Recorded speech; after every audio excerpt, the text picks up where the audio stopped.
Magandang hapon po sa inyo lahat at nandito po tayo ngayon sa Unitop Tagbilaran City, Bohol. At ang katapat ng Unitop ay ito yung pinakamalaking kwan dito, pinakamalaking mall sa Tagbilaran. At yung ICM Island Mall, Island Mall. Yes. Ngayong hapon ay medyo mainit pa rin dito at matraffic po dito ngayon sa Carlos P.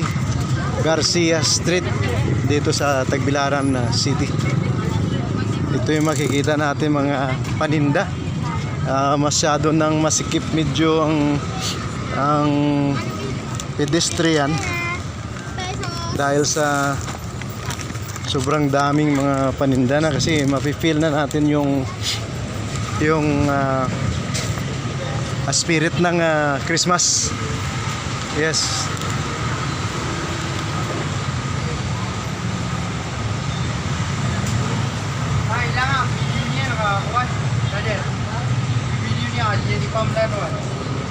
Okay, shout out muna sa ating mga kababayan dyan sa buong Luzon. Yes, of course sa buong Visayas at buong Mindanao.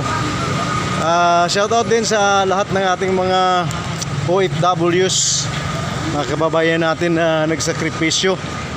Sa ngayon ay medyo finifeel na nila yung medyo malungkot ang kanilang Pasko, lalo na pag hindi sila makauwi sa Pilipinas. Yeah. So napakalungkot kapag tayo ay nasa abroad at ang mga tao sa Pilipinas ay masayang masaya sa kanilang